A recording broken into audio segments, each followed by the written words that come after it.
Adipurush, a colossal disaster, lousy graphics, terribly poor storyline, pathetic research, and the list goes on. None of these are in my interest, but one thing hit me really hard.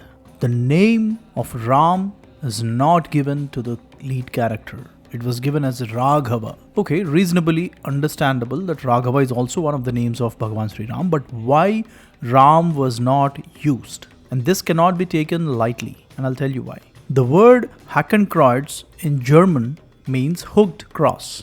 That is the actual name of Hitler's swastika. A repeated and continuous and consistent usage of the word swastika to describe the Nazi symbol or the Nazi insignia has slowly transformed the word swastika into a negative connotation. Good that now people are realizing it and calling it back as Hakenkreuz or hooked cross. But this is how narratives work. Let me give you another example. When was the last time you heard the word Indian subcontinent in international news channels? These days it is being called as South Asia, not Indian subcontinent. But 15 years to 20 years ago, people generally used to refer the region as Indian subcontinent. It is a systematic change of the narrative, and this is how narratives play out. It's a very slow, consistent effect. By the time you realize, it would be too late. Same way, Sri Ram or Jai Sri Ram is being distorted and being portrayed in a very negative light, often by the Indian media as well as the foreign media. I'm not saying that Adipurush did intentionally skip the name Ram, but somewhere I get the feeling that they are trying to monkey balance between the left and the right. Whatever be the case, my objective with this short video is to bring forward the real unknown meaning of Jai Sri Ram. And if you are a practicing Hindu, you should know the meaning of Jai Sri Ram and then pass it to your children and grandchildren. That is my intention with this short video. Let's get started. Let's start our discussion with Manikarnika Ghat, Varanasi, the birthplace of this channel project SHIVOHAM. If any one of you visited Varanasi, and especially this ghat, you often hear people chanting Ram Naam Satya Hai while they carry the dead bodies towards cremation. You will not hear people saying or chanting Om Namah Shivaya despite being in Varanasi. You will always hear these words, Ram Naam Satya Hai, Ram Naam Satya Hai, Ram Naam Satya Hai. While carrying the dead body, while cremating, while performing the rituals. Let us start with this simple question, why? Why is this phrase being chanted, Ram Naam Satya Hai? The translation in English, it means that the name of Rama is the ultimate truth. In the next couple of minutes, we'll try to understand what is this cryptic statement about and why instead of Om Namah Shivaya, Ram Naam Satya Hai is being chanted in Varanasi or elsewhere, especially in the northern parts of India. It is not going to be straightforward, so I'll try to handhold you and take you forward for the next couple of minutes, so listen carefully. To understand the essence or the meaning of the statement, I tried to break my explanation into 3 points. We'll see one by one, starting with the first one. The first point I want to tell you is, in Sanskritam, monosyllabic words exist. Now, what does it mean? Let me explain with a small example. Some 1500 years ago, Brahmagupta gave rules for division, multiplication, addition and subtraction, the arithmetic operations for positives, negatives and zero. And Brahmagupta is the first mathematician in the world to codify the rules for arithmetic operations in Sanskritam as you're seeing on your screen. And these are the rules for division. Look at the last rule in the dotted lines. Kham khabaktam kham. What it means is kham, which is 0, khabaktam kham. 0 divided by 0 is equal to 0. Now don't go into the mathematical explanation. I did a separate documentary on this one. But focus on this word kha. Kha means in Sanskritam sky. And the same kha is also equivalently used to express void, something that's empty, which is 0. So with that sense, Brahmagupta codified this rule as kham khabaktam kham, which is 0 divided by 0 is equal to 0. Now the single letter kha is actually a word. It is called as a monosyllabic word. That means in Sanskritam, single letter can also act as a word and it will have a specific meaning. This is the first point that we should understand.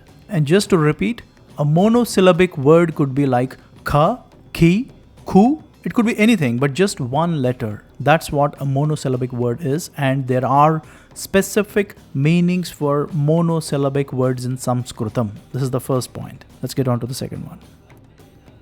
And the second point is, in Sanskritam, such kind of monosyllabic words can be fused to create bigger and acronymic words. What it means is, here is an example from Guru Gita. Gukaraschandhakaro hi rukarasteja uchyate ajnana grasakam brahma gurave na samshayaha. And the translation is, the one who drives away your gukara and gives you rukara is called as a guru. Now what is gukara and rukara? Like I said, gu is a monosyllabic word which signifies darkness or ignorance, and same way ru is another monosyllabic word that signifies light, fire or knowledge. So if you fuse these two, guru. Now guru means the one who drives away the darkness in you and brings light into you. That is the meaning of the word guru. Now this word guru is a fusion of two monosyllabic words gu and ru, both having individual meanings, and this is the slokam given by Vyasa Maharshi. As you can read it for yourself, Gukaras chamdakaro. Gu represents andhakaram. Rukaras teja uchyate. Rukara means teja. Teja means light. So this is the second point. What I want to tell you is, the monosyllabic words which we saw in point number 1. In point number 2, these kind of monosyllabic words can be fused to create a bigger word which kind of acts like an acronym. So guru, the meaning you know now. Now let's move to the last and third point. So here is the third point. To understand the meaning of the word Rama, we should refer to Agni Puranam chapter number 348, 10th and 11th shlokas. It is very cryptic and deep into the scriptures that we are going now. Vyasa Maharshi, who is the author of Agni Puranam, he codified all the teachings given by Agni or Agni Deva. And here, that specific chapter, chapter number 348, I pasted it in both English and Hindi. In this chapter, Agni Deva, he explains about the monosyllabic words. Yes, you heard that right. There is a very important and a specific chapter dedicated deep down in Agni Puranam, which specifically explains the monosyllabic words, what each and every letter means. And the words of Agni Deva opening up in the chapter, I highlighted them in red lines. Take a pause and read for yourself. Now if we go to the 10th and 11th slokas in the same chapter, that is where the real truth is hidden about Rama. And these are the words of Agni, who is portrayed as a two-faced divine manifestation riding on a goat. Ra ka ardh hai Agni, Bal or Indra. And the translation is, the meaning of the root word Ra is fire, strength and Indra. Same way, in the 11th sloka, Ma ka ardh hai Lakshmi, Man or Mata. And the translation is, Ma means goddess Lakshmi, prosperity and mother. This is the meaning of the root monosyllabic word Ma. Now we need to understand one thing very important. These are root words, and using these root words, you will have other words originating from them eventually. But that's another day. Now looking at these two root words, Ra and Ma, and when these two words get fused, that's when we get Rama.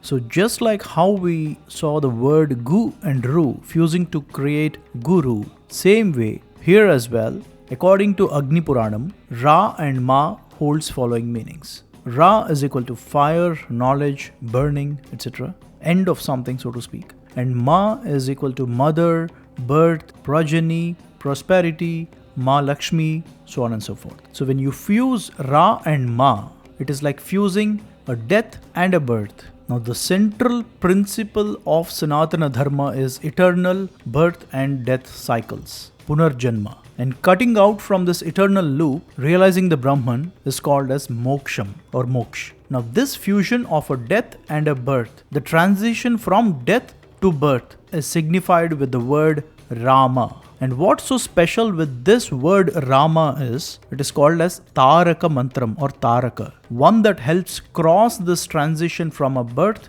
to a death to a birth to a death. And not just that, but also to break the loop and attain moksham. That is the reason why Rama is revered highly as a Taraka Namam or Taraka Mantram. We often use this word Taraka Rama as well. All that's for the same purpose and connotation. Rama means the one that helps you cross the eternal journey from a birth to a death to a birth to a death and so on, to break that loop and attain the ultimate state of moksham.